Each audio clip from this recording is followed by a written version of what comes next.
I was a negotiator for some years, and I would be able to define what would have been a negotiated offer. So I don't share your scepticism that it wouldn't work in practice, even though I understand why you wouldn't actually want it to work for the business, wouldn't it? That's the idea. Well, it could also work for your members. We obviously heard when we had the session with your deputy and Mr. Shoveler earlier that 8% pay offer had just been made. Do you not think it would have been reasonable at least to put it to your members and just determine whether they were willing to accept that, or if, as you say, they wouldn't, then you've got your proof and you've got your negotiating arm? Well, we did put it to our members through their elected reps. I mean, that's what you do in the chamber. No, I mean to all Isn't that what you do in this chamber every day? Are you going to put the Chancellor's budget to a referendum? Well, you're going to put it to elected reps. No, we don't. They'll make the decision. No, not at all. We all actually have our vote. That's the whole point. We don't. And give it up to anyone so do else. our reps when we have a mass meeting. No, but what about all of your members? Well, what about all your constituents? Will they vote on the budget? Or will you let their elected representatives the next election? Well, obviously, if we work on every basis like that, then we'll be in Switzerland. But, where the railways may work. We would have exactly the same situation in the union. We've got multiple companies. We deal with 400 companies in the course of a year. Unite must deal with 4,000 or 5,000, for all I know. We'd be running referendums on a non-stop basis. Following your logic, why do you bother putting anything to the members at all then? Because we get to a final position that may be at the point of either agreement or impasse, and we go to them for their endorsement. I mean, we didn't put every version of the European treaty to the country. We've long debate about that. We tried it once. Say to that. Exactly. Does the RMT accept that in order to secure everybody's jobs within the railways, something does need to fundamentally change in terms of making the railways attractive to people to buy tickets again, and having uncertainty over whether the train will be running in the first place is equally driving people away from the railways and back into their cars or coaches or whatever it may be? I think you're absolutely right. The railway does need fundamental change, but it's not the one that the railway companies are seeking. We need a railway that runs in the interests of the people, in the interests of the economy and the environment, not in the interests of First Group and others who are subject to private equity takeovers because they're so attractive. The changes they wish to make to strip out wages and conditions are so that they can make increased profits going forward, and they're doing that at the behest of the Secretary of State and the previous incumbent in that job on an ideological basis. So what we need is lower fares.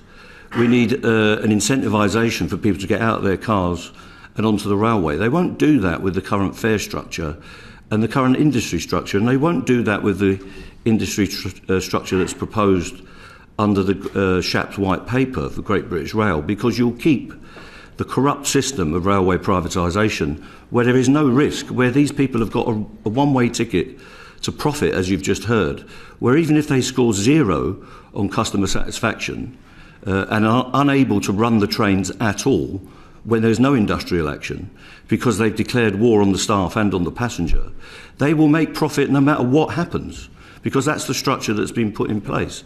So we need fundamental change, yes, but you don't need to attack the staff. What do you believe was the average profit margin for a railway operator pre-pandemic? It's quite low, but there's no risk. There's no risk to them at the moment. Do you accept the 2% figure? Probably 2%, but if there's billions of pounds in circulation, that is quite a comfortable living. If I was getting 2% of all railway income, I'd be doing quite well. And so normally businesses have to put capital at risk, don't they? Yeah. That's why they justify their profit. Well, this is a cartel of people that are working with the government to produce surpluses at no risk to themselves. Yeah. And no matter what their reputation is in this industry, the government will keep paying them. That is ridiculous, and I might put it, a corrupt system, because there's no incentive for them to make any change. The TOCs have taken £3.5 billion worth of profit out of the railway since privatisation.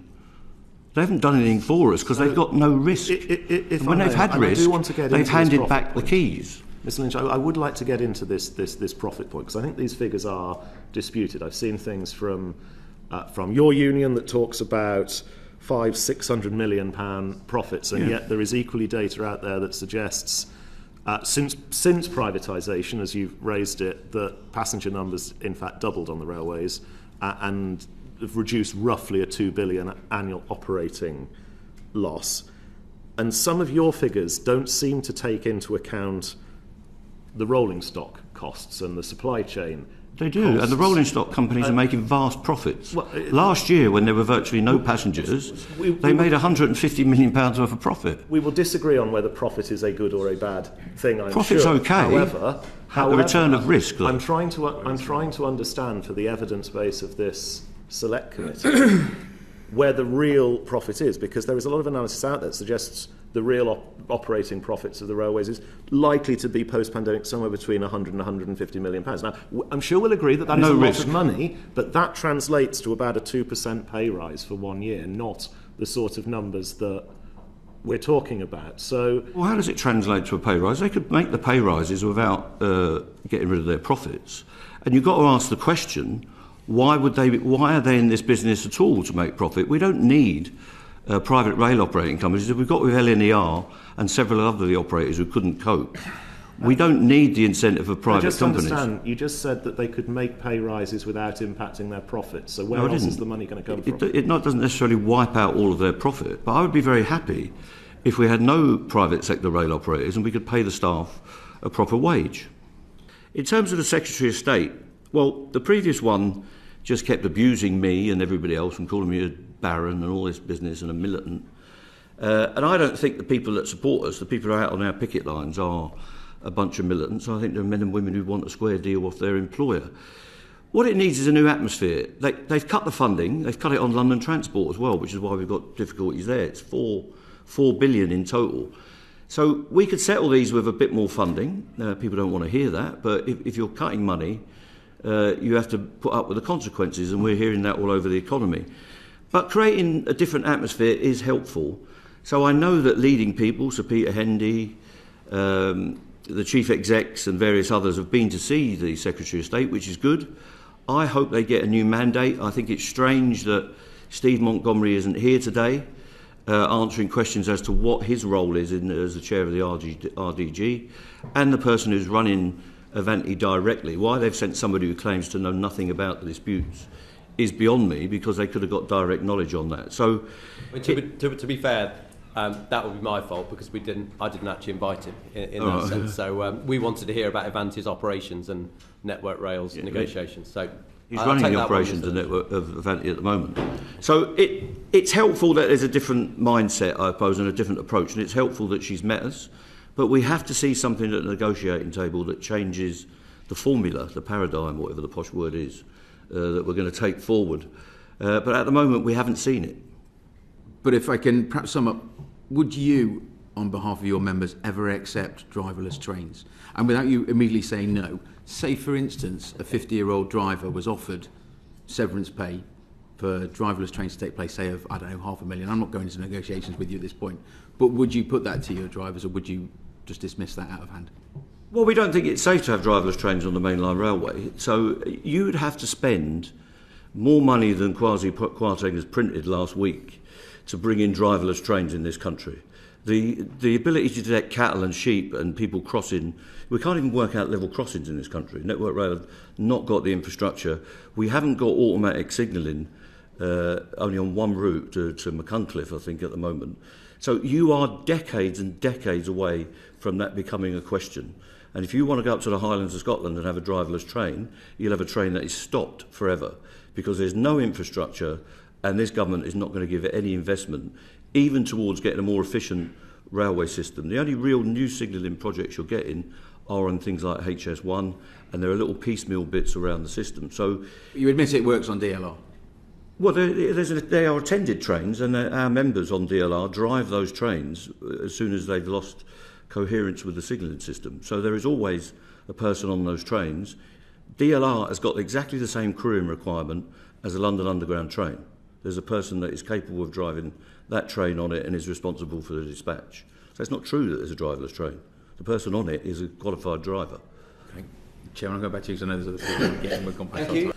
What will you accept in terms of change on the railway, either through greater automation or technology coming in to ensure that costs can be reduced on other things other than what we pay the human beings that work on the railways in order to secure job security? Well, we've accepted change constantly in my lifetime on the railway. We've had new technology constantly, whether that's retail of tickets, whether it's the technology on rolling stock or whether it's the technology on repairing the track.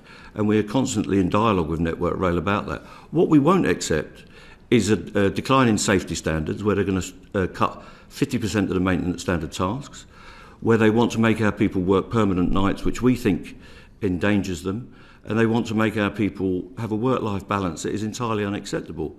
So what we will accept is a negotiated change and an evolution of the railway. We won't accept a massive imposition where they will require us to work overtime constantly because there aren't enough people there anymore, and where they will sign, for instance, they've just signed a new deal with the private sector infrastructure companies for £13 billion while they're looking to make their own people redundant. So what we will accept is a negotiated change to our agreements, not an imposition.